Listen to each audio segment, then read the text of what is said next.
Oye.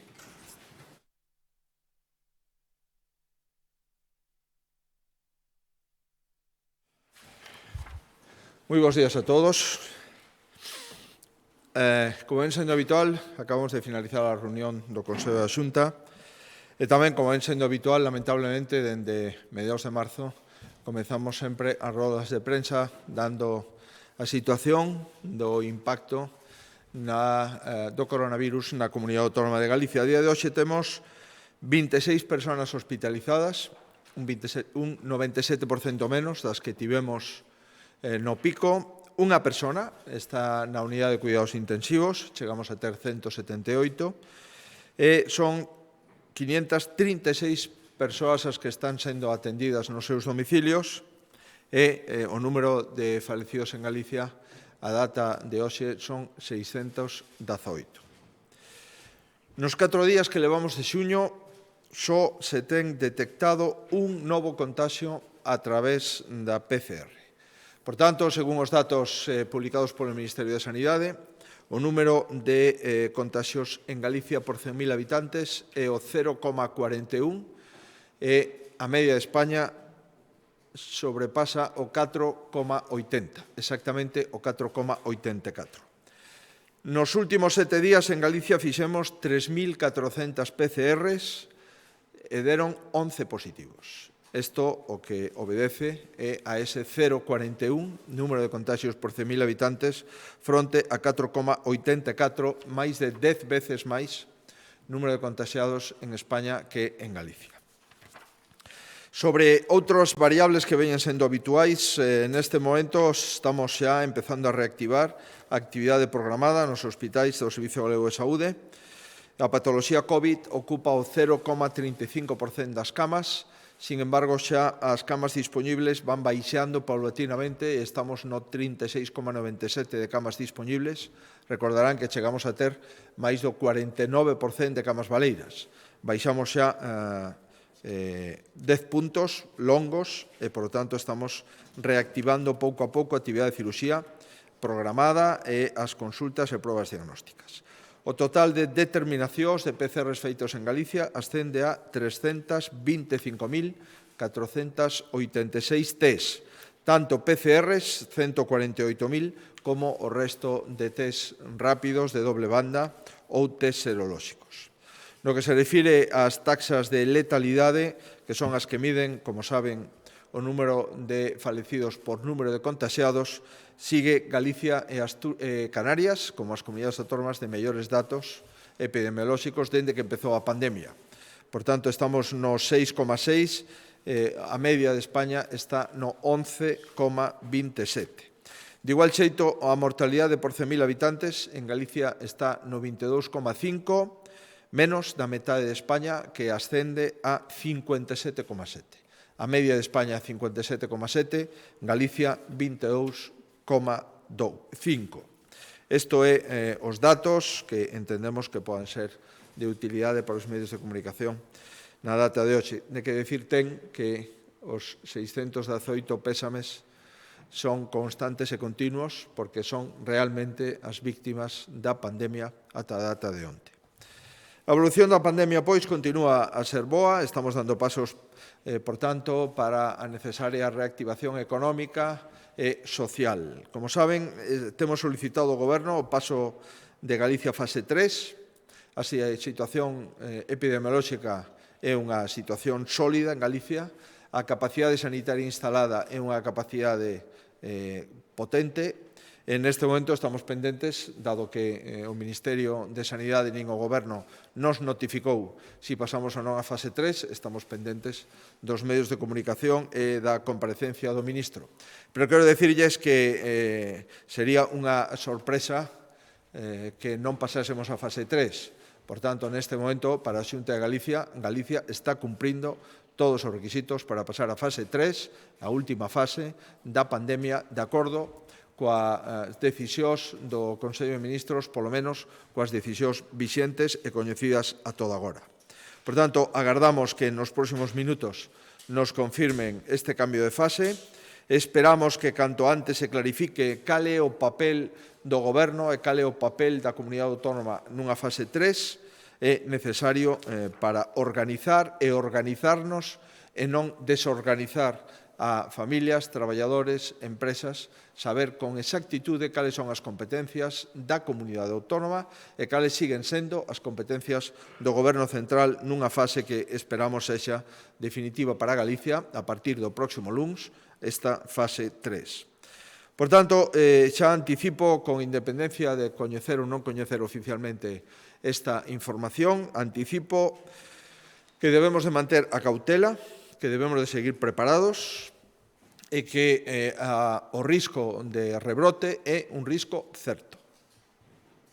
Non me casarei de repetilo. O risco de rebrote é un risco certo.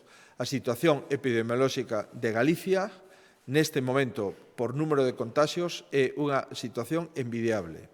E nos gustaría mantela así nos próximos meses. Ese sería o obxectivo e de eso dependemos de cada un de nós. Maioritariamente da distancia física, da hixiene continuada das mans e da máscara no caso de que non se poda manter a distancia física aludida. Ben, é necesario, pois, insistir e persistir na reactivación económica e social. A pandemia sanitaria está arrastrando todos os indicadores de España a zonas moi preocupantes. E, polo tanto, o Consello da Xunta de hoxe, igual que en días anteriores, e con maior fortaleza, se cabe, nos próximos consellos, vamos a dedicalos, sin ninguna dúbida, a que a pandemia económica a podamos disminuir, podamos plantexar medidas paliativas para que o impacto económico e social sexa menor. 6 asuntos no Consello da Xunta. Aprobamos a compra dun supercomputador para Galicia de 7 millóns de euros. Concedemos axudas aos concellos para que podan contratar a 1.600 personas en paro. En terceiro lugar, abrimos unha nova liña de axudas de 6 millóns de euros para as medianas e grandes empresas galegas para que podan construir centros de fabricación avanzada. En cuarto lugar, acordamos a realización de test serolóxicos de doble banda a todo o persoal da Policía Local de todos os concellos de Galicia que se adhiran ao convenio coa Xunta de Galicia. Temos o compromiso coa Policía Nacional e a Policía Autonómica, o compromiso coa Guardia Civil e agora queremos extender ese compromiso a toda a Policía Local da Comunidade Autónoma. Levamos tamén, en quinto lugar, unha nova adquisición de material sanitario por un importe de 6 millóns de euros. Seguimos comprando para ter material e depósito suficiente para os próximos meses. E tamén aprobamos, sin dúbida, a cuestión máis importante da reunión de hoxe é a aprobación do Plan de Reactivación e Dinamización da Economía de Galicia. É un plan que conta cunha dotación total de algo máis de 3.000 millóns de euros.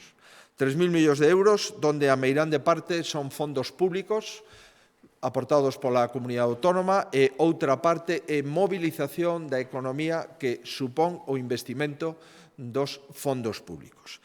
É un plan que ten un obxectivo primordial, insisto, que os efectos da pandemia económica se minoren nas familias, nos traballos, nas empresas, en definitiva, na sociedade galega. E, por suposto, é un plan que dá resposta ao Comité de Expertos Económicos que leva traballando de forma desinteresada e independente para o Goberno de Galicia dende fai semanas e que onte entregou o último informe de 4 totales e, en base a estos informes previos, o Consello da Xunta aproba hoxe o marco económico e presupuestario onde se basará a reactivación económica e a dinamización da economía de Galicia, que será explicado polo Conselleiro de Facenda. Entramos nos asuntos do Consello. Hoxe toca o turno, de acordo co calendario electoral, de cesar a 12 altos cargos da Xunta de Galicia que concorren ás eleccións electorais, que se producirán, como saben, o próximo 12 de xullo. Trátase das persoas que cesan a petición propia do Secretario Xeral da Presidencia, do Secretario Xeral de Migración, da Secretaria Xeral de Igualdade, da Directora Xeral da Administración Local, do Secretario Xeral da Consellería de Economía, Industria e Emprego, da Directora de Turismo, do Director Xeral de Gandería e dos delegados territoriais da Xunta da Coruña, Lugo, Ourense, Pontevedra e Vigo. Un total de 12 altos cargos, os que lle agradecemos a súa disponibilidade e os que agradecimos tamén a disponibilidade para reincorporarse á Xunta de Galicia unha vez suspendida a convocatoria electoral prevista para o 5 de abril. Agora, dada que esta convocatoria está xa formalizada, toca o turno do seu cese para poder incorporarse ás listas electorais. Falando de infraestructuras, autorizamos un proxecto a petición da Diputación de Ourense para o condicionamento de dúas estradas provinciais en Quintela de Leirado. Son infraestructura que financia a Diputación solicita autorización e a Xunta de Galicia obtén esa autorización a favor da Deputación. O obxectivo, unha semiglorieta que permita cambios de sentido e un carril lateral de xiro, é unha estrada estratégica neste punto que dá conectividade non só a Quintela de Leirado, senón tamén a estradas que van hacia destinos como Celanova, Gomesende, Padrenda, Pontedeva e Berea. Seguimos con asuntos da vicepresidencia. Sacamos unha bolsa de formación dirixida a titulados universitarios para a realización de prácticas en materia de políticas de programas europeos. Se trata de prestar servizos na Fundación Galicia Europa en Bruselas e tamén estadías na Axencia de Innovación, Axencia Galega de Innovación de Santiago. Por tanto, esta é unha beca por un ano que sacamos a concurrencia de currículums de formación entre as persoas que se queiran presentar.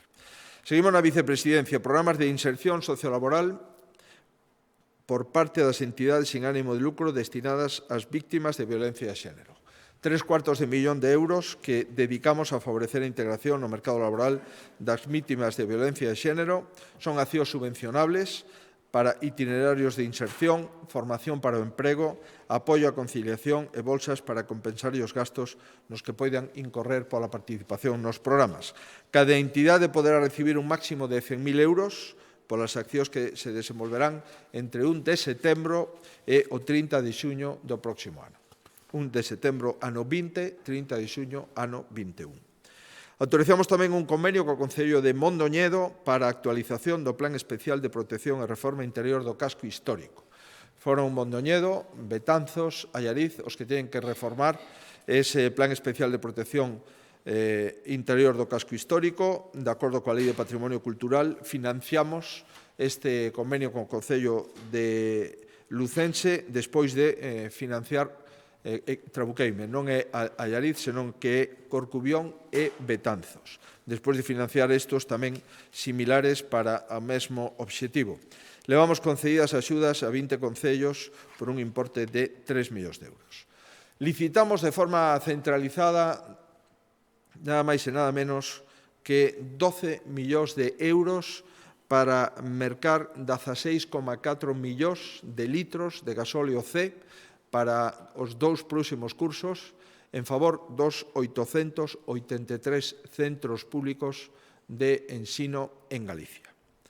Efectivamente, sacamos a licitación todo o suministro de gasóleo C, obxectivo aforro 300.000 euros ao ano, 2 anos aforro 600.000. O obxectivo do contrato é garantir o suministro deste gasóleo. A tal efecto, sacamos toda esta licitación en 75 lotes, agrupados por criterios xeográficos que suman un total de 12,1 millón de euros. Logo de que se leve a cabo o proceso de adxudicación dos 75 lotes, os directores dos centros poderán realizar encargos pedindo un orzamento aos adxudicatarios. Por tanto, aínda queda unha segunda axuste fino do prezo para seguir aforrando. Para manter a concurrencia competitiva e non dar facilidades só ás empresas grandes, decidimos que cada empresa só pode concurrir a licitación de un máximo de 15 lotes e poderá resultar adxudicatario nun máximo de 10 lotes. Cada lote tendrá 3 adxudicatarios. Por tanto, os centros se poderán dirixir a esos 3 adxudicatarios por lote que entren no seu ámbito xeográfico para volver a negociar o prezo do gasóleo C de calefacción para os 2 próximos cursos. Isto está dentro da estrategia da Xunta de Galicia de aforrar, porque o diñeiro, lóxicamente, é dos galegos, aforrar en gastos enerxéticos e en gasto de combustible.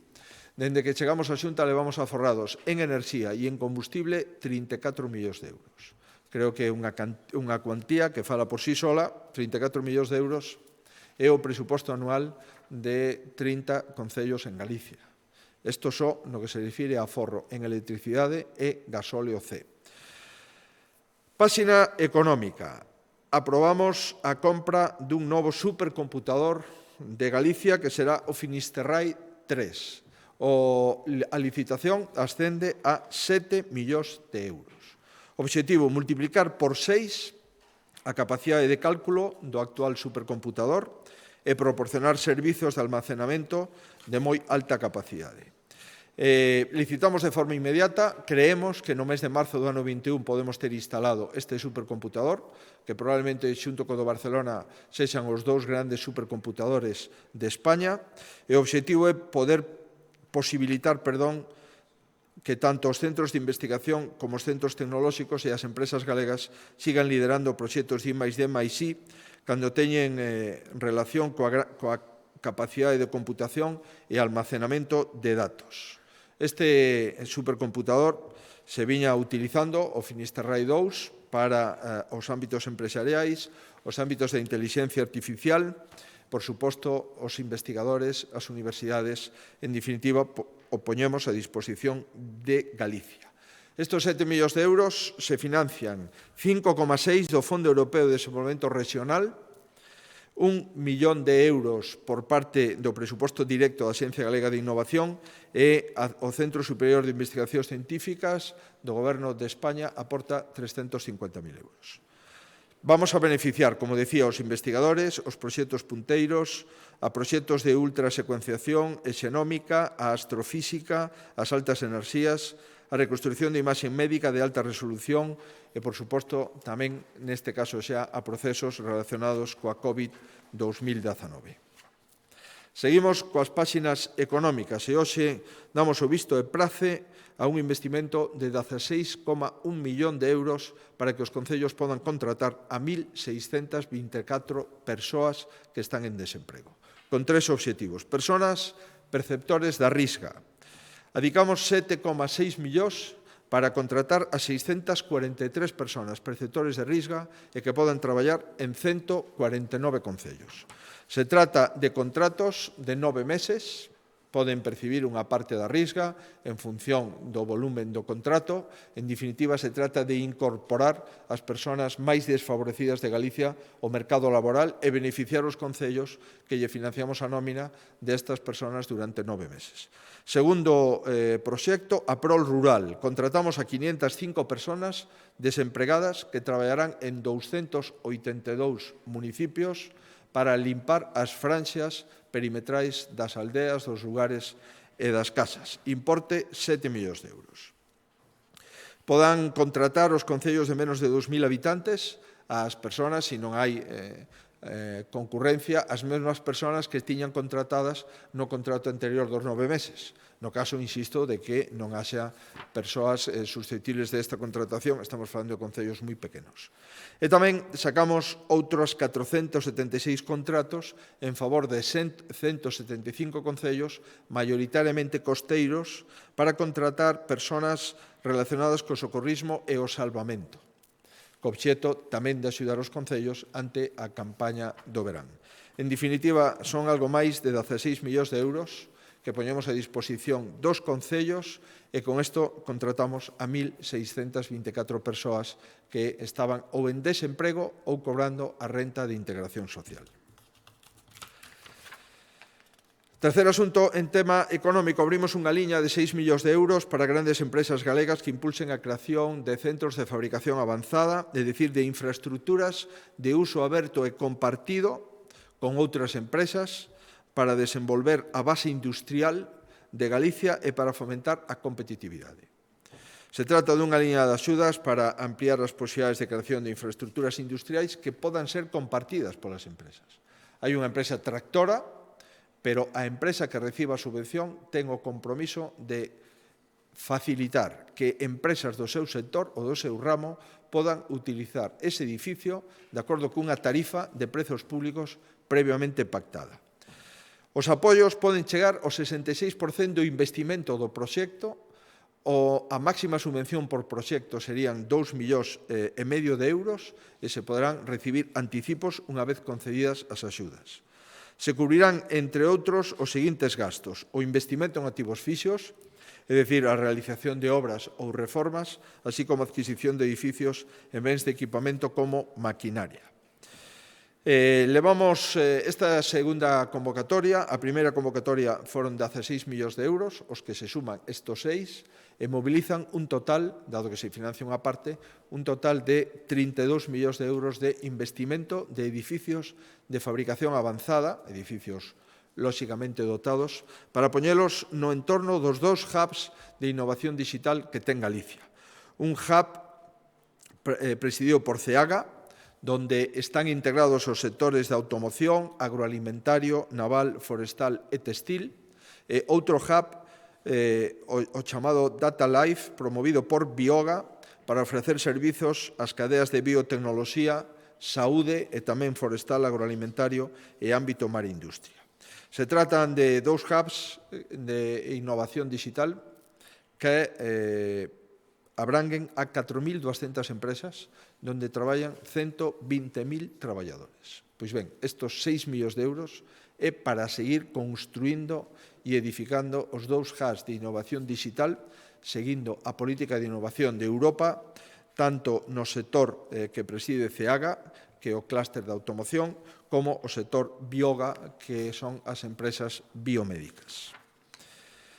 Como les decía inicialmente, seguimos tamén con temas sanitarios, por suposto, e a tal efecto os test de doble banda se poñen a disposición dos 2.500 policías locais da Comunidade Autónoma, máis os 134 policías locais que se están formando neste momento na Academia Galega de Seguridade. Poñémonos a disposición, pois, do Corpo de Policía Local, e nos poñemos a disposición a través da FEGAN de todos os concellos galegos que queiran que o Servicio Galego de Saúde faga un cribado de test serolóxico de doble banda a todas as persoas que están en servizos esenciais como é a Policía Local.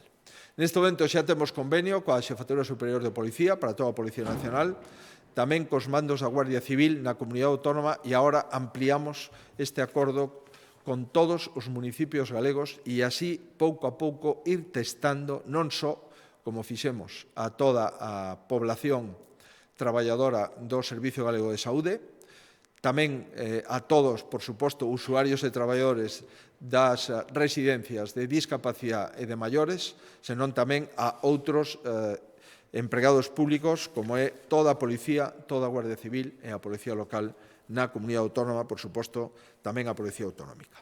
Seguindo no ámbito sanitario, investimos 6 millóns de euros para seguir comprando material que necesitamos ter depositado ante posibles eventualidades e, por suposto, porque as máscaras e os guantes se utilizan de forma masiva en todos os hospitais, nos centros de saúde e nas residencias da terceira idade e discapacidade.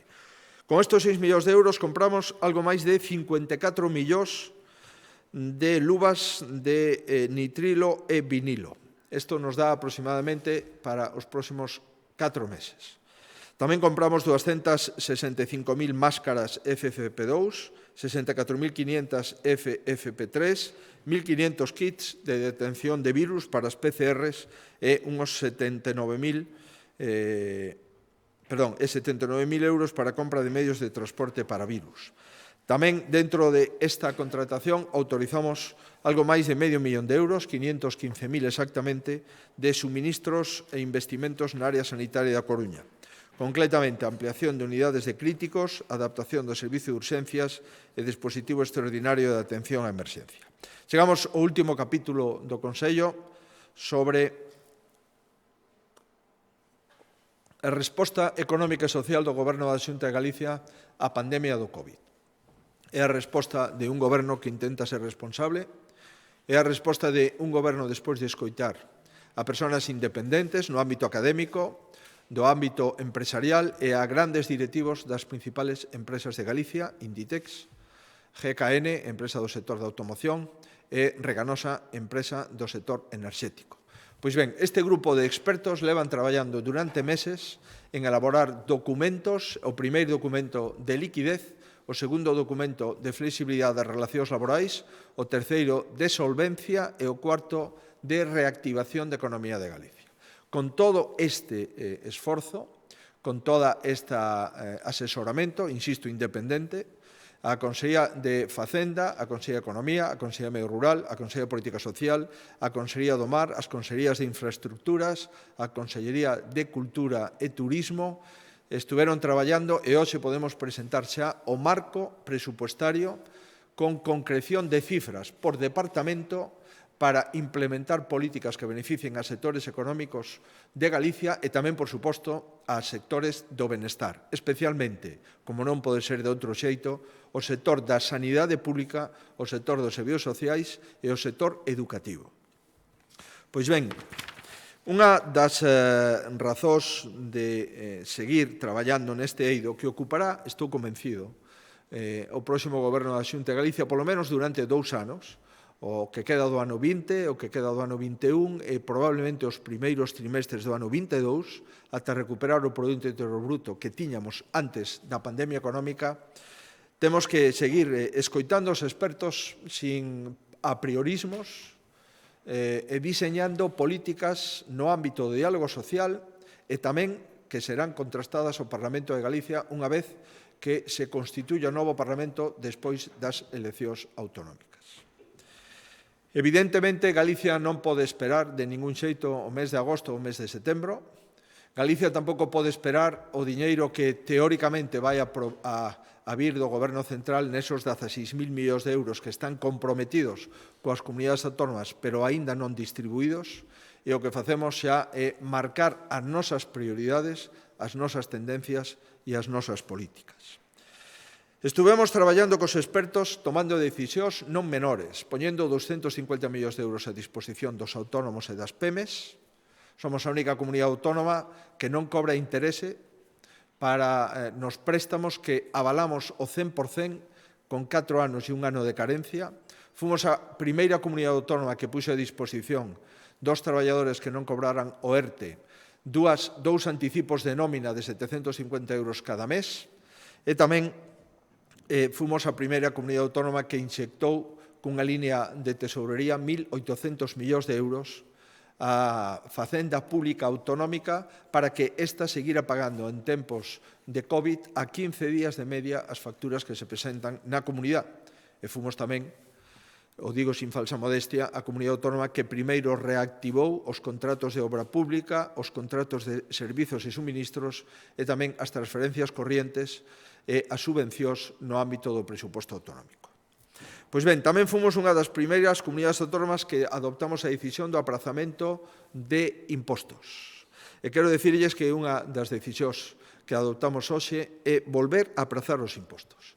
En Galicia haberá vacacións fiscais ata o 1 de novembro deste ano 2020. É dicir, os galegos non terán que pagar ningún imposto a Facenda Autonómica ata 1 de novembro do ano 2020.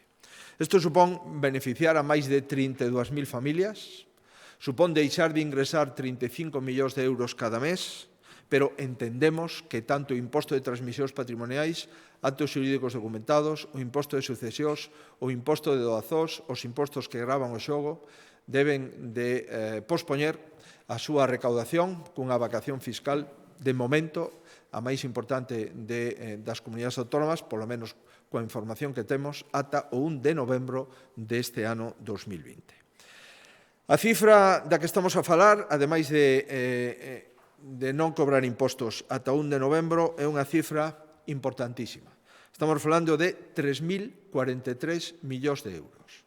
3.043 millóns de euros que teñen dous obxectivos. Primeiro, traballar para paliar os efectos económicos nos sectores da economía e da industria e dos servicios máis castigados pola crise. E, en segundo lugar, fortalecer os nosos servicios públicos. Sanidade, máis sanidade que nunca, servicios sociais, máis prestacións que nunca, e tamén o sistema educativo, que vai a ter que facer un enorme esforzo para recuperar o curso lectivo que empeza en setembro. Son 3.043 millóns de euros que proveñen 1.741 millóns de euros de recursos públicos, é dicir, de presuposto. Unha parte deles que recibiremos do Goberno Central e outra parte importante de reconsideracións e reprogramacións de fondos da Comunidade Autónoma provintes de Europa e de fondos propios do presuposto do ano 2020 que reconvertimos en favor deste plan de reactivación e dinamización da economía. Ademais disto, vamos a xerar uns 1.302 millóns de euros de recursos privados, é dicir, de movilización da economía, unha vez que inyectamos créditos, que inyectamos axudas en unha porcentaxe, a porcentaxe do sector privado, serían 1.302 millóns de euros, porcentaxe de recursos públicos netos 1.741, o total os 3.043 dos que falaba. Pásolle a palabra en un minuto ao conselleiro de Facenda. Estos 1.741 millóns de euros de recursos públicos os destinamos. Primeiro capítulo, Sanidade Pública, 450 millóns de euros. Segundo capítulo, Área Social, 105 millóns de euros. Capítulo de Emprego, 197 millóns de euros. Eido de Dinamización Económica no conxunto dos sectores da economía de Galicia, 334 millóns de euros. Ensino público, 72 millóns de euros. Turismo e cultura, 58 millóns. Medio rural, 161 millóns de euros. Sector do mar, 77 millóns de euros. Medio ambiente e vivenda, 104 millóns de euros. E infraestructuras e mobilidade, 183 millóns de euros. Ademais, e seguindo as recomendacións compartidas polo Comité de Expertos, vamos a presentar, espero que nas próximas semanas ou meses, proxectos tractores que se enmarcan dentro da estrategia da Unión Europea, que será trasladada aos países a través de transferencias incondicionadas e de préstamos, e dentro desa estrategia presentaremos 3 ou 4 proxectos tractores que suporán un gran investimento con grandes incentivos públicos e unha profunda creación de postos de traballo para recuperar o Produto Interior Bruto e o mercado laboral que está en descenso durante esta etapa COVID. Son proxectos que se enmarcan no ámbito da tecnoloxía, no ámbito da economía circular, no ámbito da economía verde e no ámbito da biodiversidade. Nesos proxectos tractores están traballando as consellerías e en función do grado de madurez que podan adoptar nas próximas semanas ou meses os iremos presentando. En definitiva, isto é o noso plan. É un plan que someteremos ao diálogo social e un plan que tamén levaremos na próxima legislatura ao Parlamento de Galicia no caso de que teñamos ocasión de facelo. En todo caso, falamos dunha dotación de máis de 3.000 millóns para que Galicia inicie canto antes a fase de recuperación económica e que esta teña un menor impacto nos traballadores, nas familias e nas empresas. Ese é o obxectivo deste plan que estuvo elaborándose de forma calada e de forma discreta durante todas estas semanas por entender que a prioridade era a pandemia económica. Ahora, unha vez que controlamos a pandemia económica, a prioridade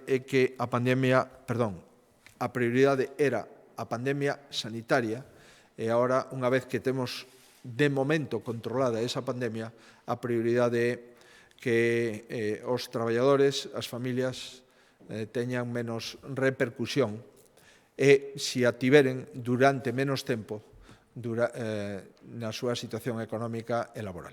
Paso a palabra ao conselleiro de Facenda, que ten todos os datos. Moitas grazas.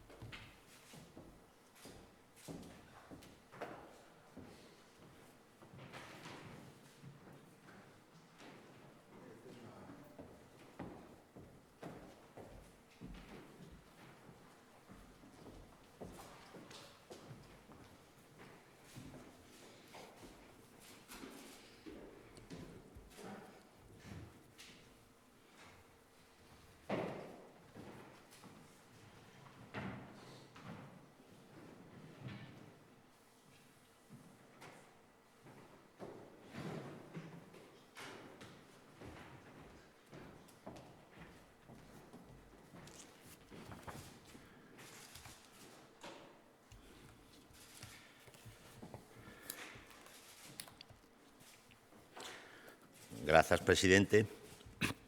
Aprobamos hoxe o Plan de Reactivación e Dinamización como consecuencia da pandemia COVID-19, logo de ter superadas as etapas de contención e continxencia.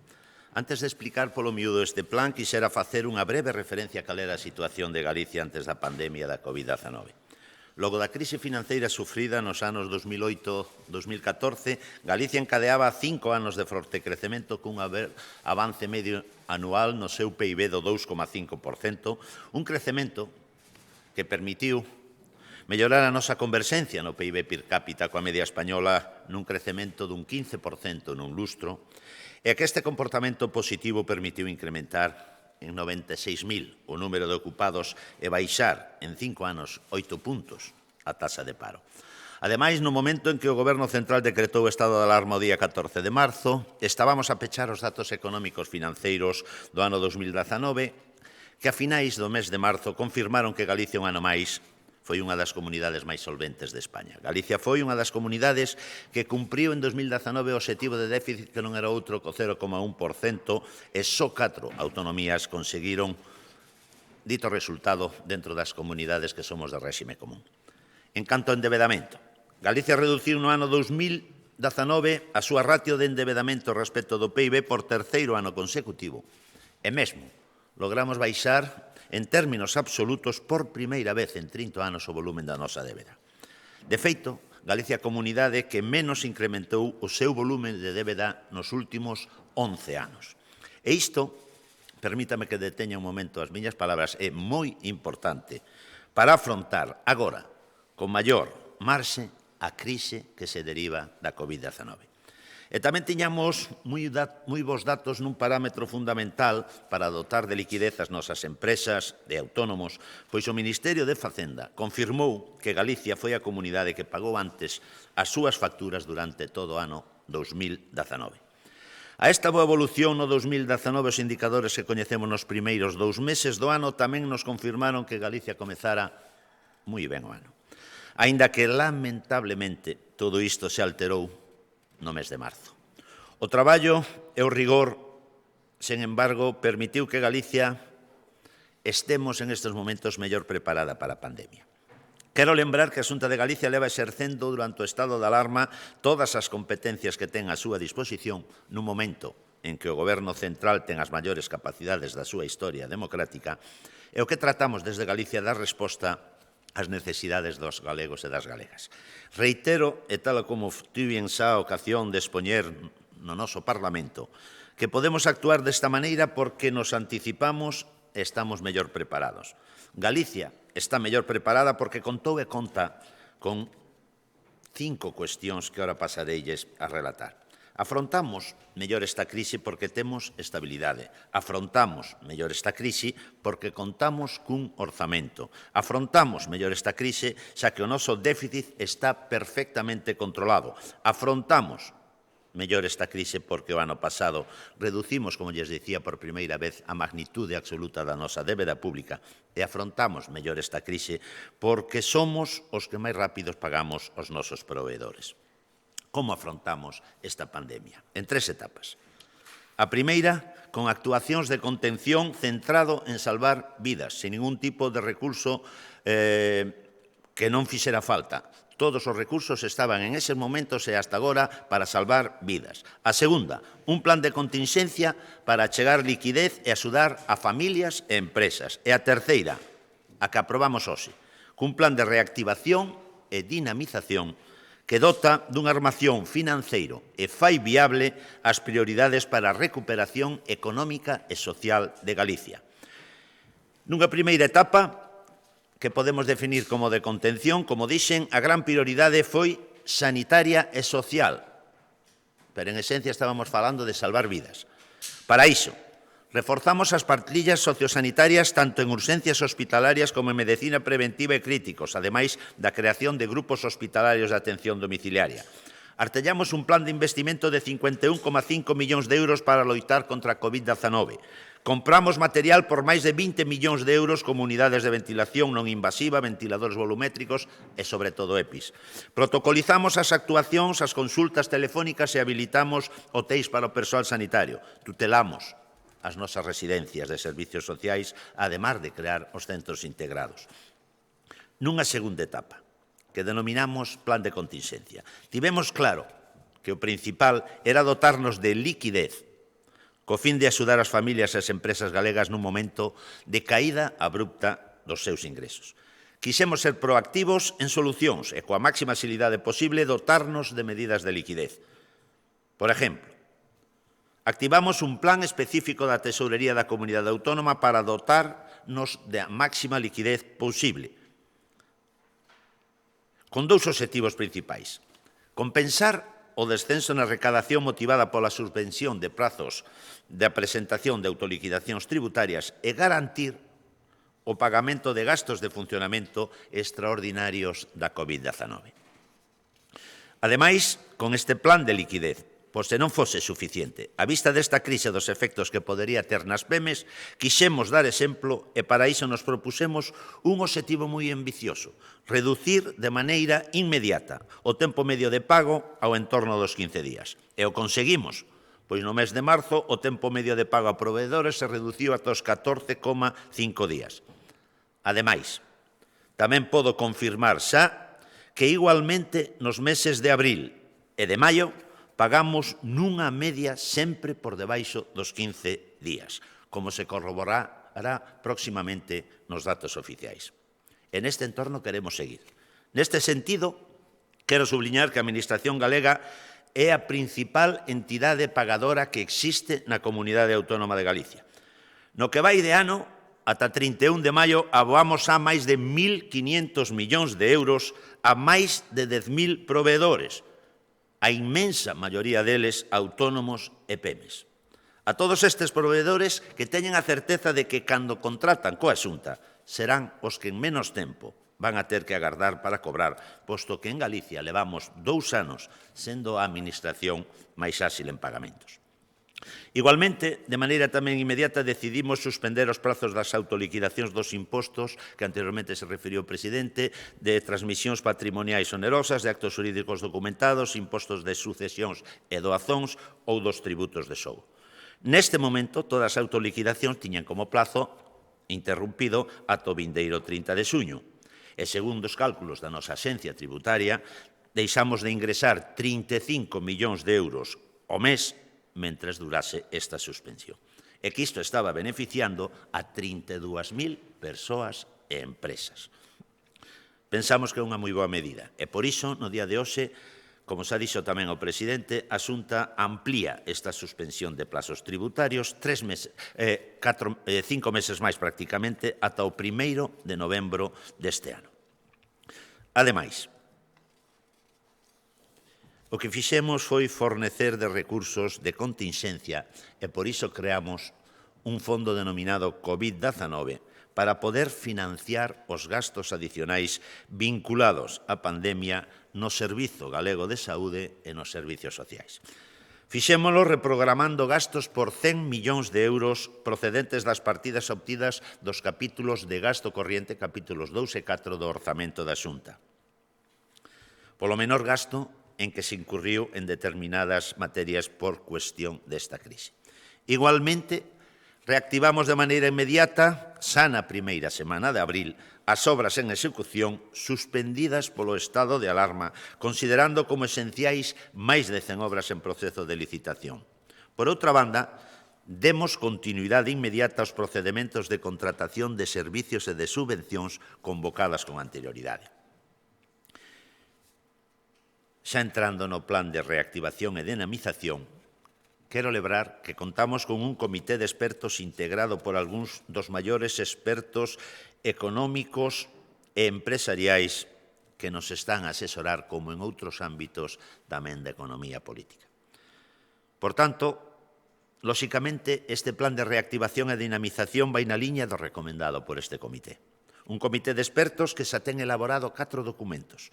Un sobre propostas de apoio hacia a liquidez, unhas propostas sobre emprego, as propostas sobre solvencia e fortalecemento financeiro e as propostas que recibimos no día de onte dunha maneira formal sobre o impulso e a dinamización da economía galega. E que recomenda, entre outras cousas, dunha maneira moi clara, apostar por proxectos tractores. Segundo en estes expertos, en Galicia contamos con dous factores diferenciales que xogan ao noso favor. Por un lado, temos a consolidación fiscal implementada na última década que situou a nosa comunidade coa menor débeda acumulada de todas as comunidades autónomas. E, en segundo lugar, o acceso a fondos europeos, pois o feito de que a Comisión Europea prevea un escenario de maior flexibilidade no seu uso pode reforzar a nosa capacidade financeira da Xunta de Galicia en termos comparados respecto de outras comunidades.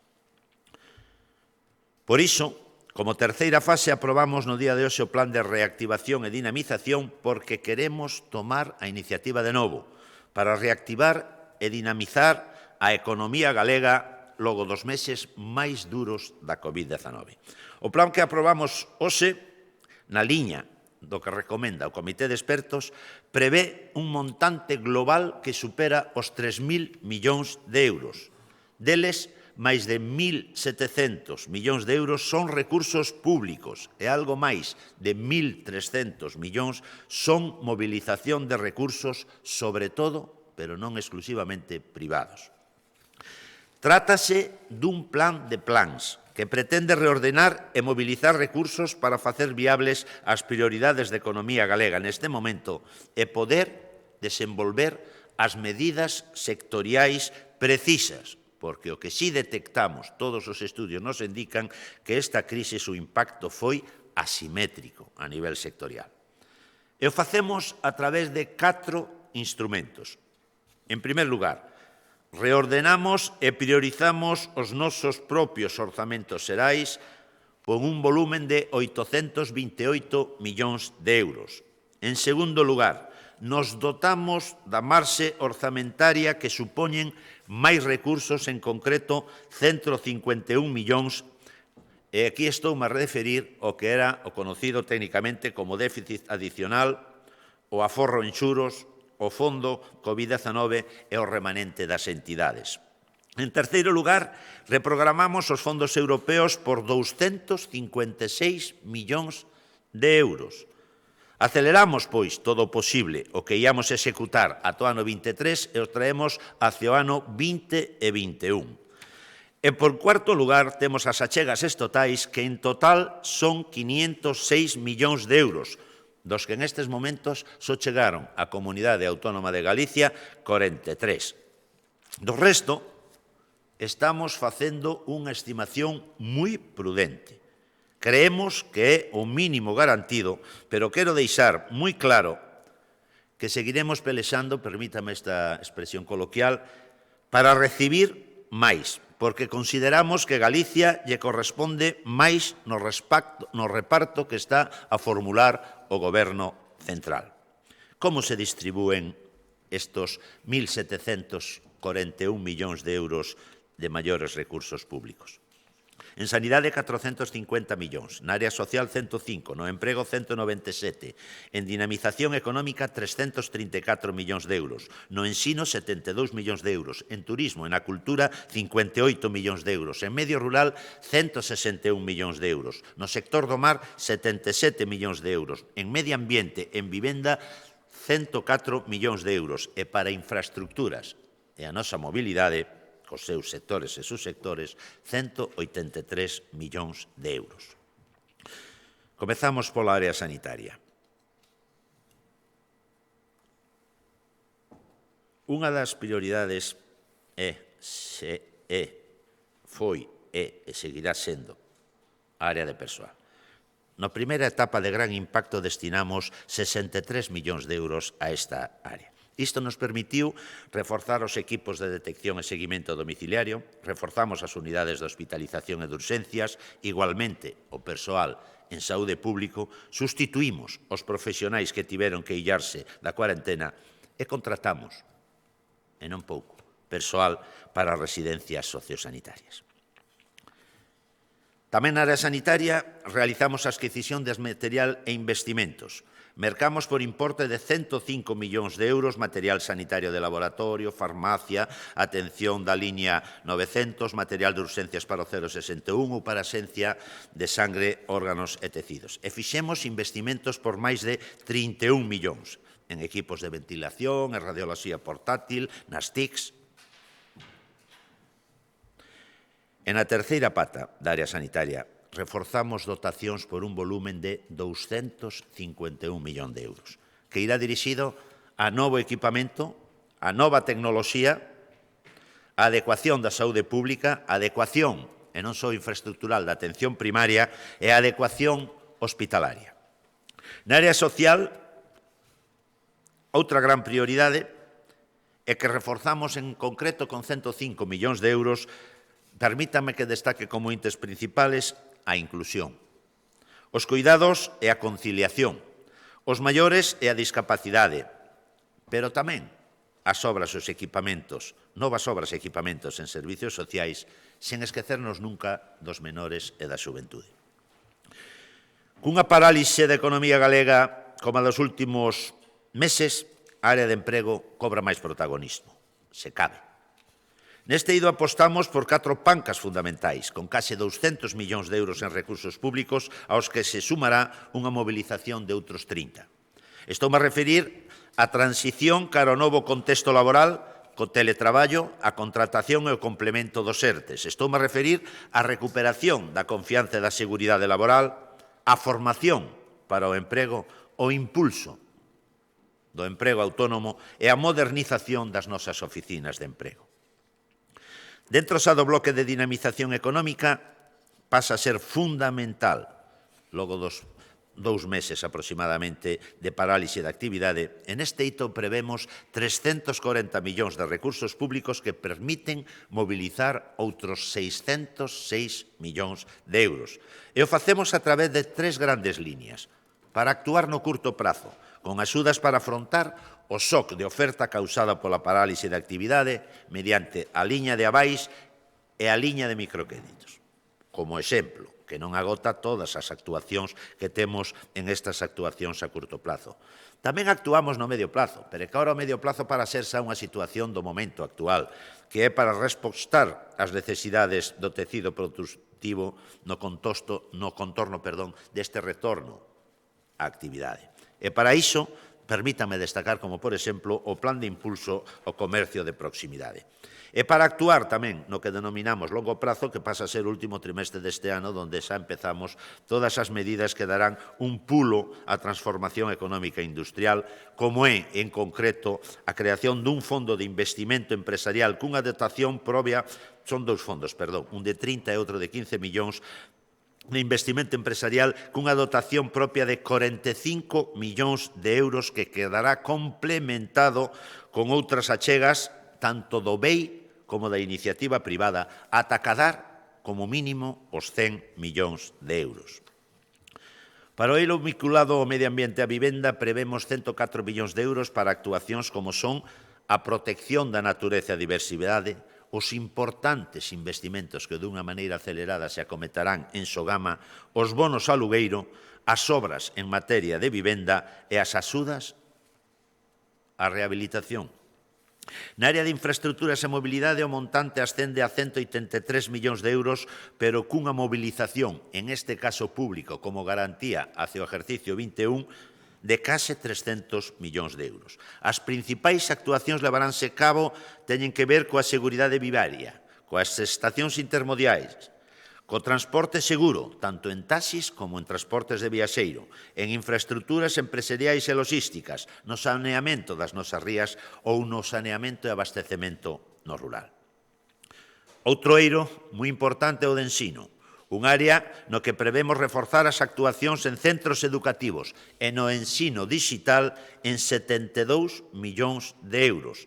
En concreto, priorizaremos as actuacións de adaptación e mellora en centros do ensino, ligada á nova realidade, e a ampliación do libro dixital. Sen dúbida, o turismo e a cultura son 2 sectores que necesitan un gran pulo e acompañamento.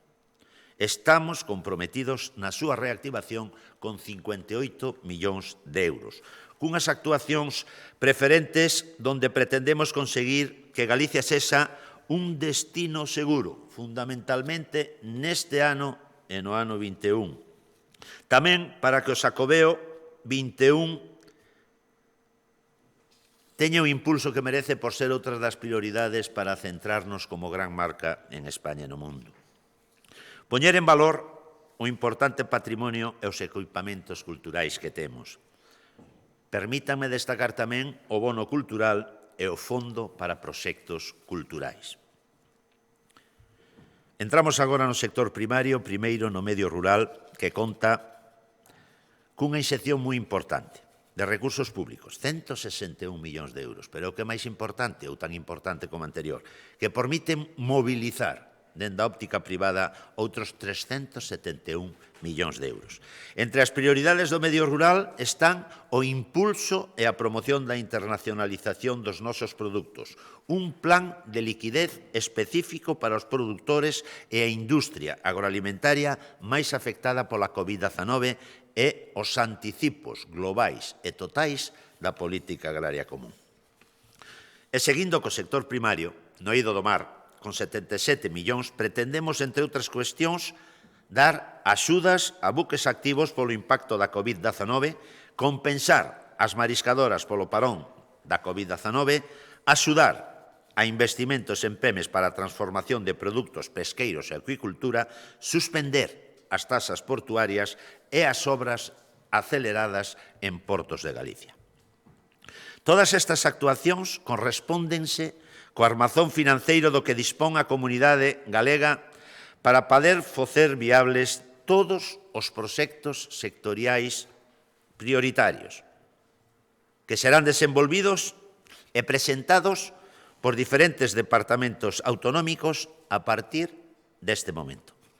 E, finalmente, quixera facer referencia a un paquete de actuacións que son transversais e que buscan afondar na transformación da Administración digital galega.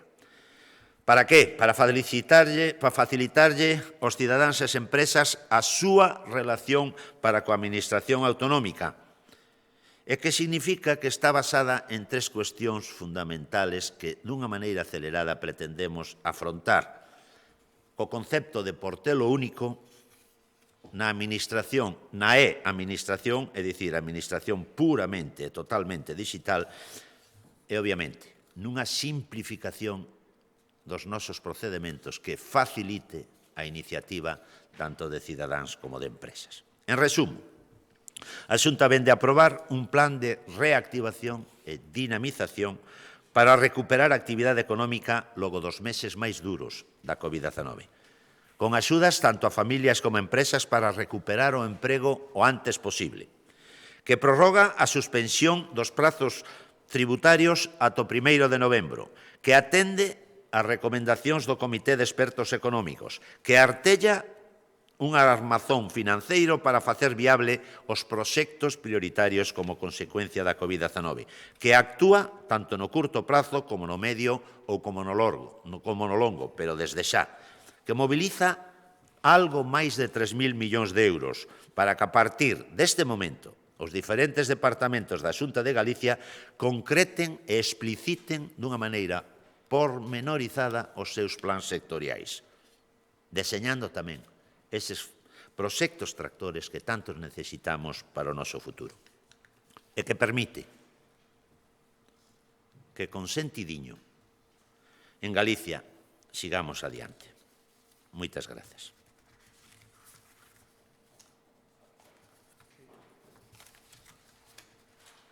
Conselleiro, temos dúas preguntas sobre o plan.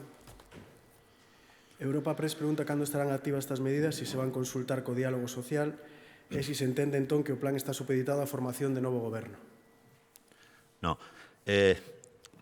Este plan de reactivación e dinamización non é só económica, senón que é sanitaria, social, de emprego e económica en estrito senso, tanto na súa vertiente pública como privada. Son actuacións que dunha maneira acelerada desde mediados de marzo. Tuvemos que implementar, pero ahora o gran bloque destas medidas son as que empezan desde xa. Son medidas que dependen da Comunidade Autónoma de Galicia e por iso marcan o suelo, pero é un suelo a tope co que temos como fontes de financiamento para poder trasladar a nosa reactivación económica, social e ao mesmo tempo que os nosos servicios públicos salgan en positivo desta situación, sinaladamente os sanitarios, sociosanitarios e o no ensino. É iso que me estou a referir. Estamos tamén, da súa cuestión, me planteaba o diálogo social. Xa foi adiantado polo presidente na súa introdución. Obviamente, hai unha parte deste documento que, a través da Consellería de Economía e Emprego, na súa vertiente de emprego, debe ser posta en común co diálogo social. O diálogo social, esta comunidade autónoma predica co exemplo, polo tanto, poñeremos a súa disposición, contrastaremos con eles e a partir, supoño que do próximo luns, será unha cuestión puramente acelerada. Creemos e predicamos co exemplo.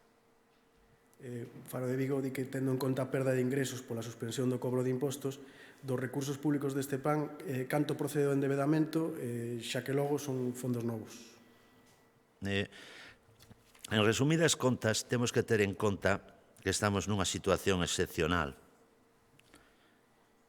Hai recursos dentro do noso orzamento que sufren unha reorientación, pero permítame que lles diga que tamén, da maneira un pouco quizás acelerada pola miña parte, hai moito recurso novo. É novo todo aquilo que ven do Estado, obviamente, é novo todo aquilo que ven de fondos europeos propios da comunidade autónoma que estaban, en principio, programados para anos posteriores, que os traemos ao ano 20, dado as facilidades que nos dá na Unión Europea, e tamén é nova a nosa marxe de endebedamento. Nunca saberemos can importante é ser unha das poucas comunidades autónomas que ten un orzamento vixente que nos permite incluso reorientar determinadas cuestións. E nunca saberemos tamén o moito esforzo que fixemos durante estes 11 anos de consolidación fiscal, esa débeda que tanto me referí na miña intervención, porque calquera pode entender que a nosa situación sí que nos permite afrontar esta tesitura con bastante normalidade.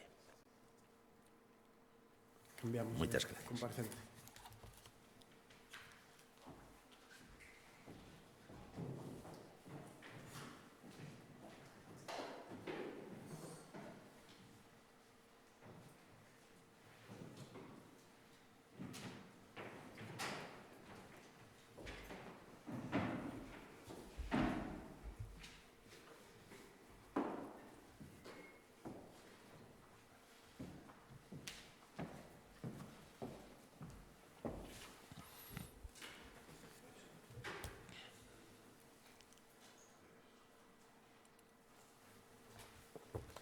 Adiante, se hai preguntas. Boas tardes, presidente.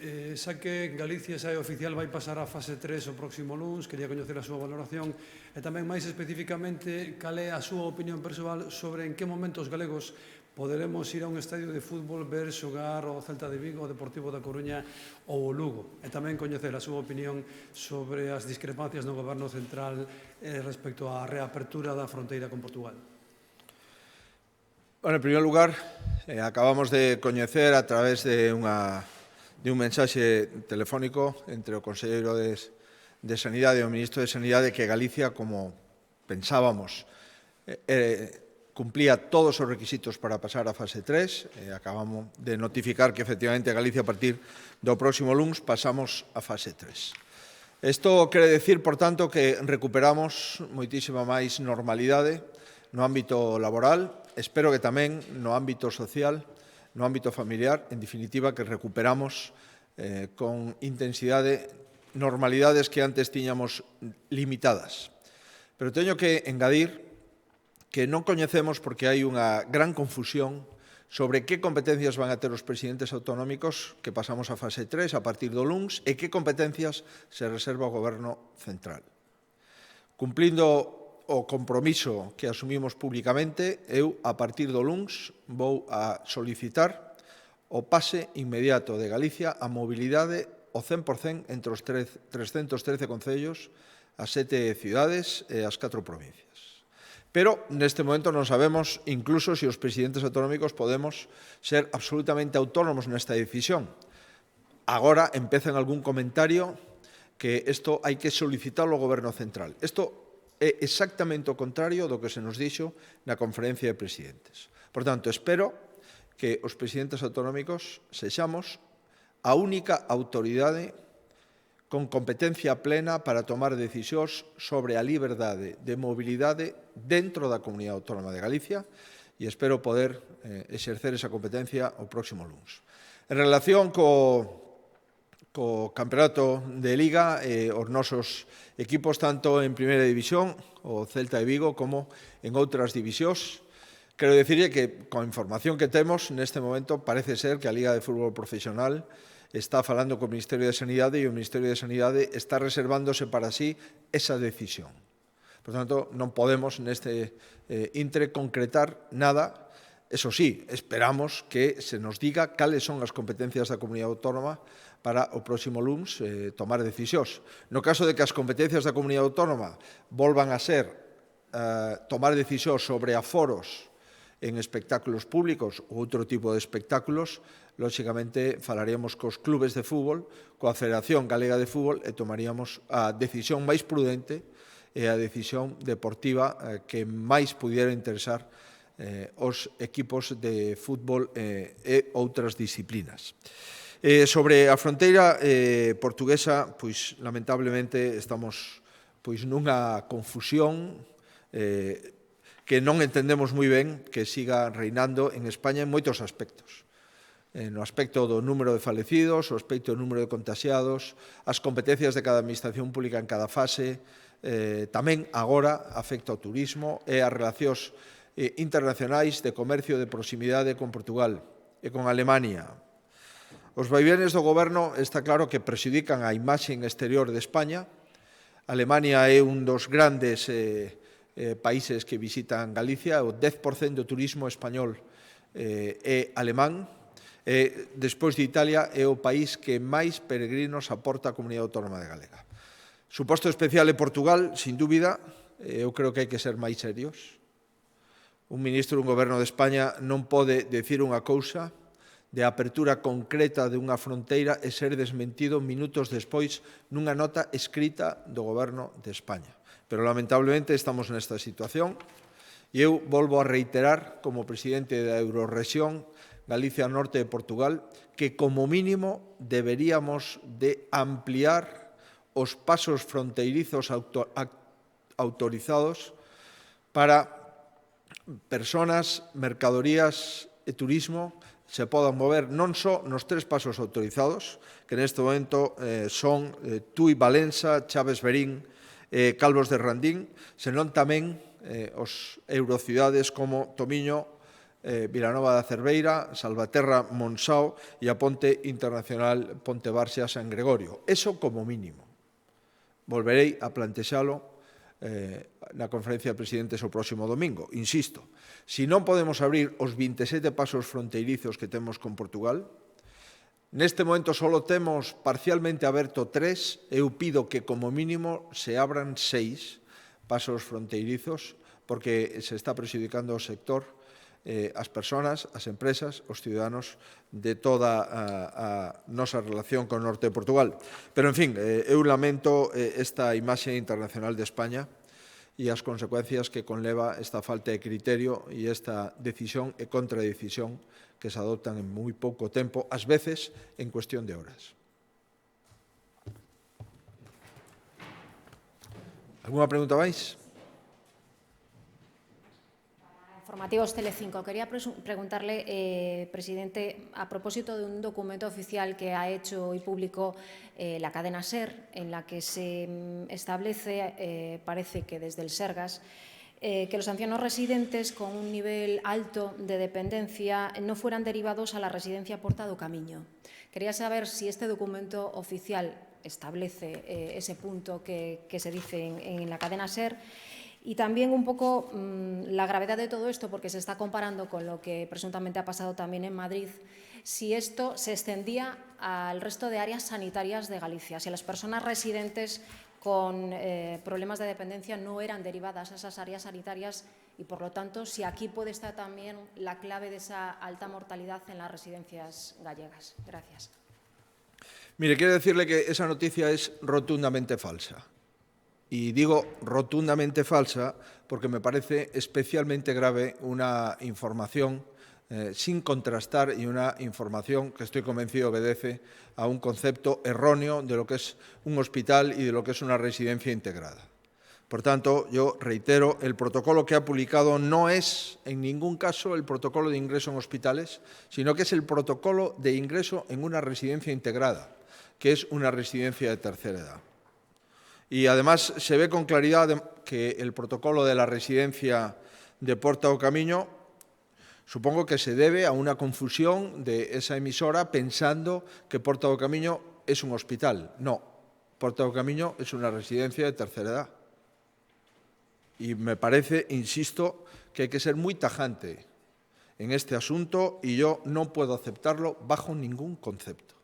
En Galicia no ha habido ni una sola indicación de parar ingresos en ningún hospital gallego. Es más, los protocolos de la relación entre las residencias normales y las residencias integradas y los protocolos de relación entre las residencias de tercera edad y los hospitales están hechos por geriatras, por médicos de atención primaria, por personal de enfermería y por el Comité Clínico del Servicio Gallego de Salud.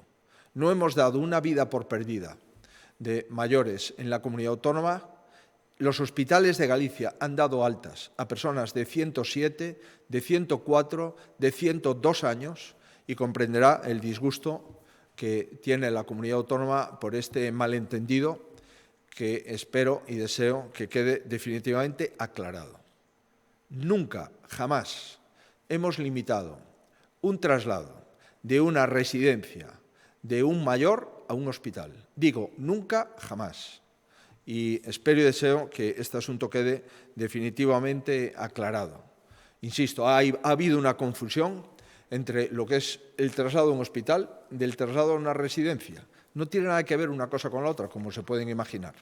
Y la cuestión es bastante razonable, y es que aquellas personas grandes dependientes que no pueden moverse, que no son personas autónomas, se quedaban en sus residencias de origen. Y aquellas personas dependientes y autónomas que podían moverse se mandaban a una residencia integrada. Las personas grandes dependientes, cuando tenían dificultades sanitarias, de acuerdo con los médicos, se trasladaban al hospital. De la misma forma que las personas autónomas, cuando tenían complicaciones médicas, de acuerdo con los médicos, también se trasladaban al hospital. Pero no tiene nada que ver el protocolizar el traslado de una residencia a un autónomo o a un gran dependiente a una residencia integrada, que nunca a un hospital.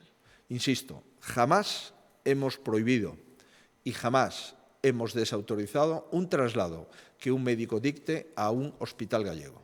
El número de fallecidos en las residencias gallegas y el número de fallecidos en el total de la comunidad autónoma se compara con ventaja con cualquier otra comunidad.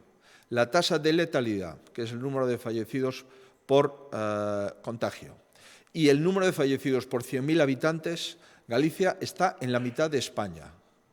No creo que sea razonable confundir una residencia de tercera edad con un hospital. Y, por tanto, creo que se está aclarando y se ha aclarado con esa emisora esa información, y yo le agradezco a esa emisora que rectifique un malentendido que estoy convencido que no obedece más que a eso.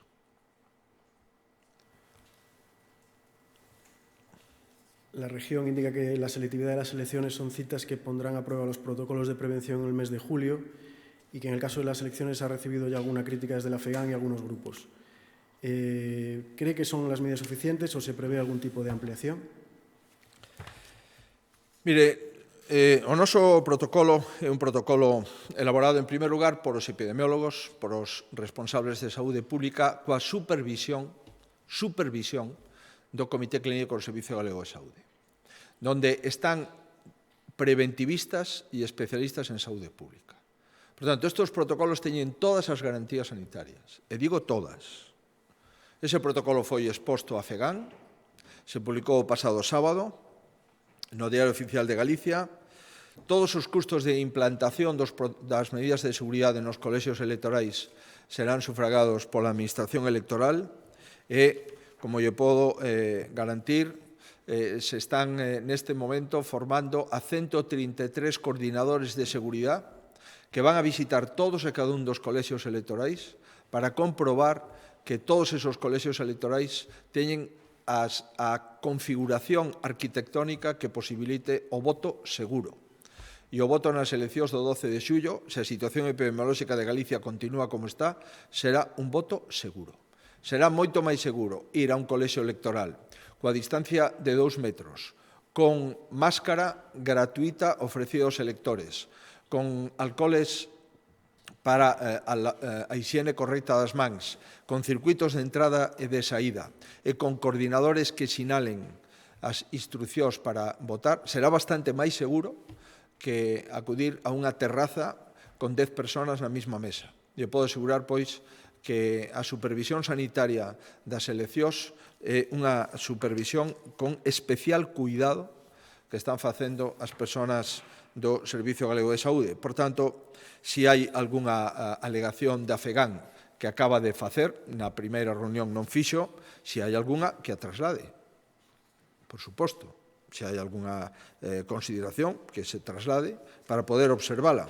Pero nos sometemos a calquer criterio de control sanitario e de seguridade nos colexios electorais de Galicia, do mesmo xeito que, efectivamente, temos que facer a selectividade, creo que entre o 7 e o 9 de xullo, e aí empezaremos a comprobar as dificultades e se estamos á altura da dificultade epidemiolóxica que temos en España e en Galicia. En Galicia, polo que se ve, con menor intensidade que en España.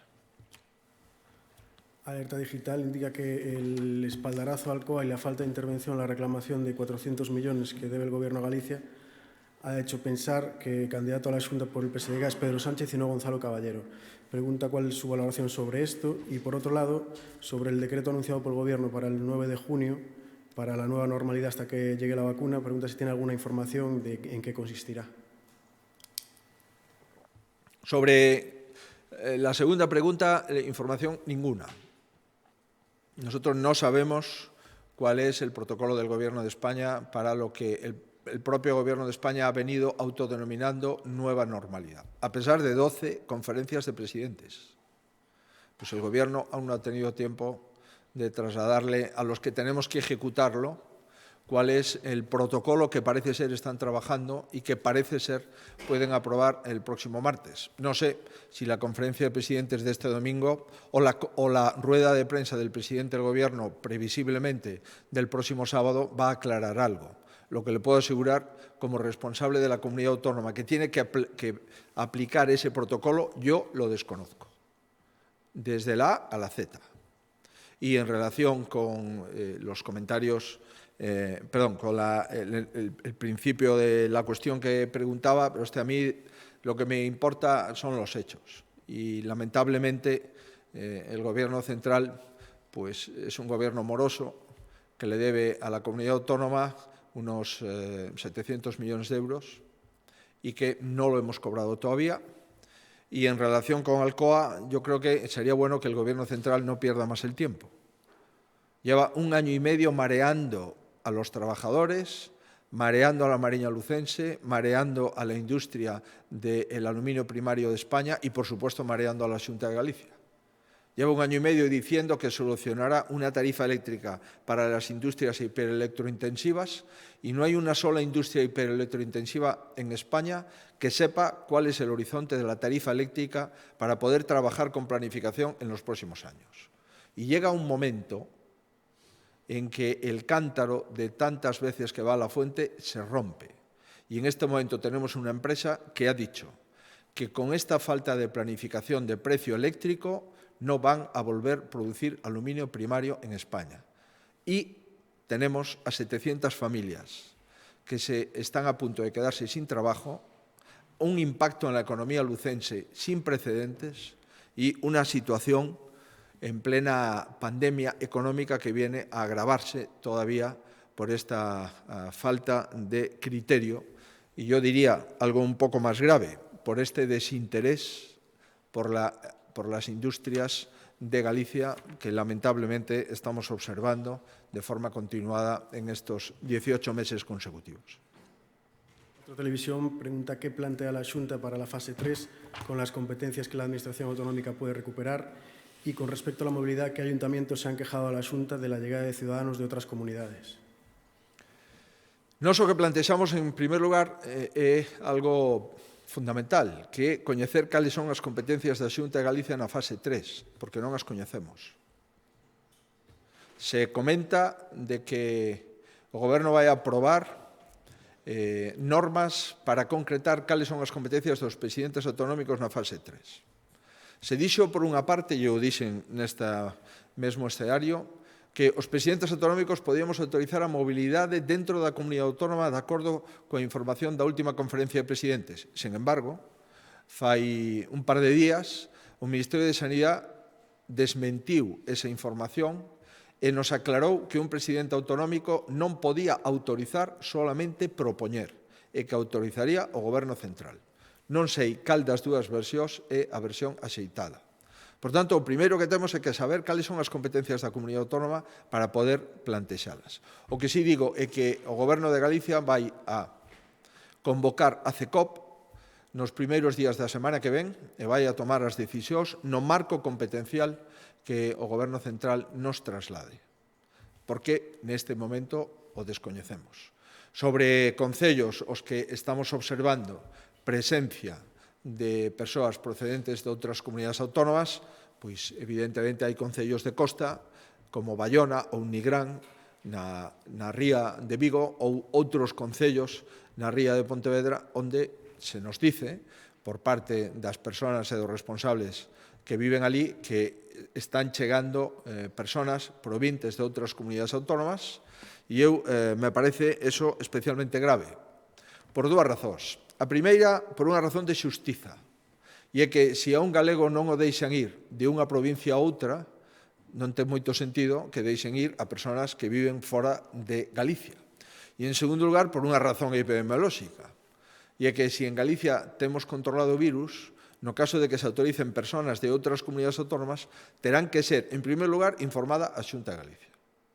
E, en segundo lugar, comunidades autónomas coa mesma situación epidemiolóxica de Galicia. En ningún desos dos requisitos se está dando. Por conseguinte, pedimos simplemente un pouco de raciocinio e un pouco de sentidiño ao Goberno central de non prohibir o menos e despois mirar para outro lado no máis. Se prohibimos o menos que unha persona da Coruña poda ir ás Rías Baixas e despois miramos para outro lado que unha persona a 600 km de Galicia poda ir a un lugar onde os galegos se lle proíbe asistir, comprenderá que nos sentimos un pouco sorprendidos e espero que nos lo aclaren dunha forma evidente.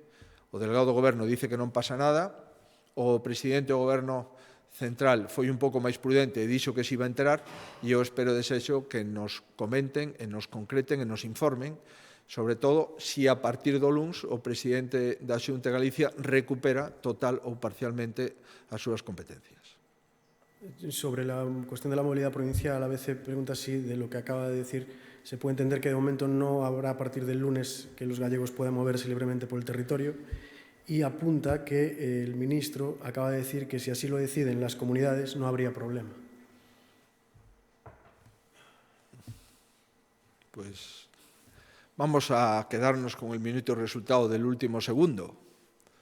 Una cosa es no haber problema y otra cosa es que las comunidades podamos decidirlo. Si la comunidad lo puede decidir, la respuesta es que no habrá problema. La respuesta es que eso le corresponde a la comunidad autónoma. Si por el contrario la comunidad autónoma es la que puede proponer, entonces encaja la fase del ministro que dice que no habrá problema, es decir, que el Gobierno central lo autorizará. Yo creo que este tipo y este juego de competencias empieza a ser un poco desagradable.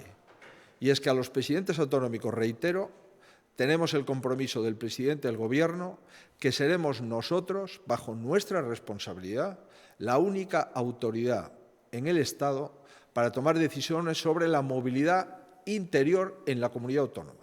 Y necesitaríamos, eso sí, la autorización del Gobierno central para que presidentes autonómicos se pongan de acuerdo en recuperar la movilidad fuera de su comunidad autónoma a comunidades limítrofes. Creo que es necesario conocer el reglamento para poder actuar a partir del lunes. Pero reitero, la propuesta del presidente de la Xunta el lunes será recuperar la movilidad al 100% de la comunidad autónoma gallega. Si depende de mí, el lunes entrará en vigor. Si no depende de mí, comprenderán que no puedo dar y asumir responsabilidades que no dependen de nosotros. Sobre esta cuestión, a máis de Europa Press, pregunta que se vostede finalmente pode regular a mobilidade, prevé algún tipo de condición galega nesta mobilidade. En todo caso, cando sairá publicada a orde no DOGA, se vai adiantar Galicia a súa entrada na nova normalidade. Todas esas preguntas que me parecen absolutamente procedentes, lóxicas, estou limitado para poder contestalas por as aclaracións que acabo de facer en preguntas anteriores. E é que aínda non sabemos cales son as competencias dos presidentes autonómicos. Cando as saibamos, podemos concretalas.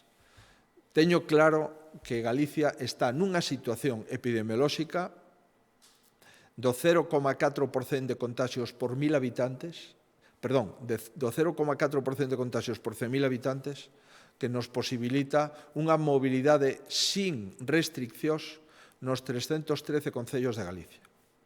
No caso de que observáramos algún brote en días ou semanas sucesivas en un ou en varios concellos, evidentemente adoptaríamos decisións para delimitar ou restringir en algún ámbito territorial a mobilidade plena. Pero neste momento, a situación que temos de 0,40 por 100.000 habitantes número de contagios, comprenderán que isto supón ter Galicia aberta desde o punto de vista da mobilidade. Sobre outras cuestións que podamos decidir, cando saibamos exactamente cales son as nosas competencias, o podemos trasladar, pero ya aseguro que a próxima semana, espero, coñezamos as competencias e coñezamos en consecuencia como vamos a exercer as competencias e como vai afectar isto aos cidadáns de Galicia. Eu lamento esta situación, pero é unha situación non buscada. É unha situación de unha certa confusión que está vivindo España. Confusión nos datos de falecidos, confusión na ocultación de datos das residencias de terceira idade, confusión na apertura das fronteiras, confusión nos sectores turísticos e agora tamén confusión nas competencias dos presidentes autonómicos na fase 3 e confusión en que consistirá a fase que o Goberno chama de nova normalidade, da que nunca se escribiu unha línea. Por tanto, nesta atmósfera de confusión, ben vale a pena ter un pouquiño de paciencia entre todos e poder ir informando con rigor para non caer en mentidos e desmentidos que se están producindo en España, na miña opinión, con unha excesiva frecuencia. Nos Diario comparecerá na Diputación Permanente do Parlamento tal e como lle pediu hoxe toda a oposición para dar explicación sobre a situación da Compañía Radio Televisión de Galicia e sobre as acusacións que lle fan de utilizar partidariamente o medio público. E, ademais, sobre a tele, que opina que se filtrase off the record de Montero e que se sospeite da CRTVG como responsable da filtración? Apoia que se investigue, tal e como pediu o Comité da TVG? Mire, eu comprendo que as declaracións da ministra Irene Montero son declaracións moi graves. Cando un goberno dice que non informaba a población porque lle conviña calarse para que acudiran persoas desinformadas a unha manifestación, é tan dura e tan cruda esa declaración que convén intentar desviar a atención sobre a propia declaración da ministra. Por tanto, isto é o que hai detrás, e isto é a verdade dos feitos. Eu, dende logo, non vou entrar en acusacións entre periodistas, non o vou facer en ningún caso. O desmentido da cadena Radio Televisión de Galicia foi contundente, desmentindo absolutamente que ese vídeo saíra da Radio Televisión de Galicia. Remítome a ese desmentido. A acusación presunta, directa ou indirecta, entre algún periodista con outra ou outro periodista da televisión galega, eu xa insisto, non vou entrar. Creo na honradez e na profesionalidade dos periodistas da televisión galega, como creo na honradez e na profesionalidade dos periodistas de outros medios de comunicación. Agora, os os problemas entre periodistas a mí non me corresponde tomar ningún tipo de partido ao respecto. O que sí digo é que se o que se pretende é ocultar as manifestacións da ministra Irene Montero, que claramente nos dixo que o goberno lle conviña calarse para intentar non disminuir o número de persoas que acudían á manifestación, con eso suficientemente grave para que os cidadáns saiban distinguir entre un dato real, que son unhas declaracións, e unha polémica interesada intentando culpar a un periodista ou unha periodista de unha cadena pública de trasladar a outro medio de comunicación unha grabación de un responsable político. Volvo a reiterar, non teño por que dubidar sobre periodistas de ningún xeito e, por lo tanto, non vou entrar nesta cuestión. Pero, reitero, o desmentido e a comunicación da CRTVG é moi seria e moi sólida. E lle corresponde asumir a responsabilidade a quen afirma. E, por tanto, me remito a ese desmentido público. Sobre a comparecencia ou non comparecencia, se nos pedía comparecencia sobre a Alcoa e o responsable da política industrial e do emprego en Galicia compareceu na Diputación Permanente de forma inmediata. Por tanto, non sei exactamente cal é a dificultade ou o problema para comparecer na Diputación Permanente. Somos probablemente o goberno co Parlamento disolto desde fai meses que máis compareceu nunha Diputación Permanente dende que hai comunidade autónoma ou dende que hai autonomía. Vamos a seguir comparecendo cada vez que consideremos oportuno que temos que dar conta ao Parlamento de Galicia. Sobre a CRTVG, el diario.es pregunta se vostede, presidente, despois das eleccións, se someterá ao cargo de director a aprobación por 2/3 do Parlamento, como indica a Lei de Medios, ou se pensa manter a Alfonso Sánchez Izquierdos en ese respaldo.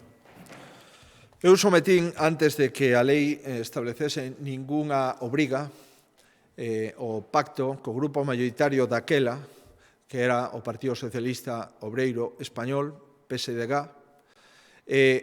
propuxen unha terna de 3 profesionais dos medios de comunicación e desa terna o responsable daquela do Partido Socialista señalou un deles e ese un é o director actual da CRTVG.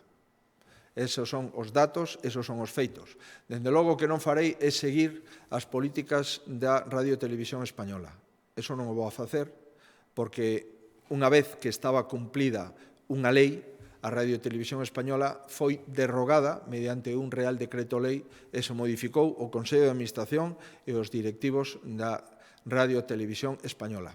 O saben perfectamente os profesionais da Radio Televisión Española de que sufriron esta decisión do Goberno Central.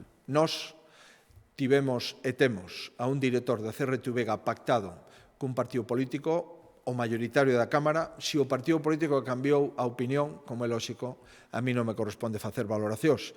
E sobre o que ocurra na seguinte legislatura, sería bo falar na seguinte legislatura. La Voz de Galicia quere saber se pensan suspender a segunda rolda do estudio epidemiolóxico en vista do rexeitamento entre os sanitarios de primaria. Volvo a reiterar, algún sanitario de primaria, que dende logo non son nin todos, nin polo que eu sei a maioría, non dixo nada cando o Goberno de España fixo o informe segundo serolóxico en Galicia.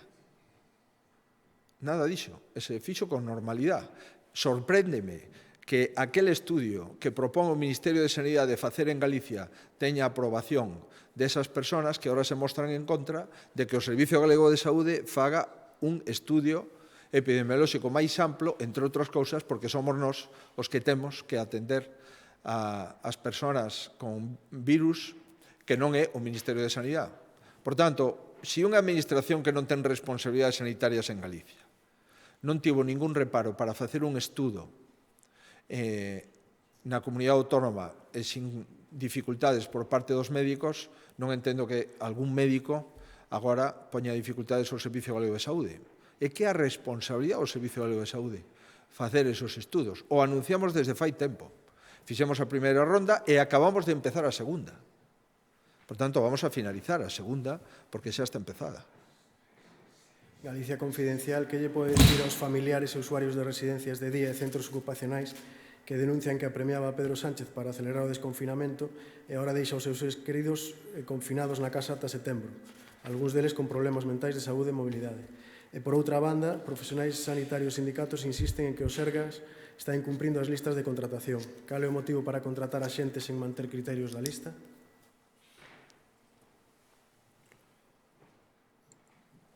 Temos 1.700 persoas contratadas nos hospitais. Para contratar a 1.700 persoas agotamos todas as listas de contratación. Houbo en algún momento algún hospital que interpretou de forma inaxeitada e deixou sin efecto algúns contratos de esos 1.700. Fomos advertidos polos sindicatos que deberíamos de manter todos os contratos ata, polo menos, a finais deste ano. É o que fixemos. Seguir as instruccións maioritarias das organizacións sindicais. Parece ser que houve unha serie de persoas, fai unhas semanas creo que eran 80, que tiñan sido contratadas non por patoloxía COVID, sino por outras decisións, e que agora viñan suspendido o seu contrato e nos pediron, dado que estaban nas listas de contratación, volver a ser contratadas. E a resposta da Comunidade Autónoma foi que sí. Por lo tanto, o que estamos intentando é ser absolutamente respetuosos coas listas de contratación e coa decisión do Servicio Galego de Saúde apoiada polos sindicatos de manter as persoas que se contrataron como consecuencia do COVID. Estamos contratando as dúas. Listas de contratación e total de persoas de COVID. A ninguén se lle pode criticar por unha cousa e pola contraria. Si deixamos sin efecto persoas con patoloxía COVID, se critica, e si esas persoas non están na lista de contratación, tamén se critica. Eu estou convencido que a maioría dos sindicatos entenden perfectamente, e de feito eu vin un posicionamento en contra de un sindicato, que non sei se mantén ou non ese posicionamento en contra, non do resto dos sindicatos. E en relación cos centros de día, hai unha cuestión que está clara. Unha das primeiras decisións que adoptamos antes de que o Goberno Central aprobase o estado de alarma foi pechar os centros de día. E, por tanto, volver a reabrir os centros de día é unha decisión de enorme importancia sanitaria. Porque estamos falando de persoas que están na súa casa, que acuden ao centro de día e que volven a pernoctar na súa casa. Por tanto, estamos falando de riscos, en primeiro lugar, para esas persoas, os maiores ou discapacitados, en segundo lugar, para as súas familias e, en terceiro lugar, para os traballadores. Non estamos falando dunha residencia de interno, non. Estamos falando dunha persona externa que dende a súa casa vai ao centro de día e volve á súa casa. No circuito afecta, por suposto, a estas persoas, usuarios dos centros de día, as familias coas que conviven e os traballadores cos que traballan desde o punto de vista profesional. E, por tanto, nos parece que isto non é unha decisión menor e por eso aprobamos un bono de 500 euros ao mes para as familias que teñen dependentes ou discapacidade na súa casa, o efecto de que podan contratar a unha persona que vaya a estimular ou a rehabilitar a estas persoas. Ademais de outros 500 euros ao mes, as persoas que teñen nenos ou nenas ata 12 anos incluídos para facilitar a conciliación. En todo caso, vamos a seguir estudando ese asunto. Si fora posible, antes de setembro, tomar decisións de reapertura, e podo asegurar que as tomaríamos. Acabamos de ter conhecimento fai un instante de que pasamos a fase 3. Estamos todavía en estado de alarma en España. Por conseguinte, creo que hai que ser prudente antes de adiantar decisións que afectan, insisto, os maiores, os traballadores e as familias coas que conviven os maiores. Sobre ese bono que se refería, Europa Press di que as familias aínda non coñecen as condicións para poder acollerse á axuda. Pregunta se non cree necesario concretar canto antes a medida e se pode dicir o prazo de publicación. Ligado con isto, que vai haber campamentos de verán, preguntaba tamén se replantexa a Xunta abrir antes as escolas infantís, os centros de día antes de setembro, que é un pouco que xa contestaba agora. Sí, insisto, nós nos marcamos o horizonte de setembro, pero non nos pechamos a outras posibilidades. Si decimos que os criterios de sanidade van a prevalecer sobre calquer outro criterio, como non pode ser de outro xeito. Vamos a ver que competencias temos na fase 3, vamos a coñecer cales son as propostas do Goberno Central unha vez finalizada a fase 3, con esta composición de lugar, máis o seguimento do número de contagios por 100.000 habitantes que temos cada día, o número de PCRs positivas, a posibilidad ou non de que haxa rebrotes en lugares determinados. Con toda esta información seguiremos informando as familias e tomando decisións. Sobre o descoñecemento da letra pequena do bono de 500 euros para dependencia, do bono de 500 euros para discapacidade ou de ese bono de 500 euros para conciliación, hoxe acabamos de adoptar, o conselleiro de Facenda acaba de explicar, o Plan de Reactivación Económica e Social, e dentro dese Plan de Reactivación están as partidas dos bonos aos que acabo de facer referencia.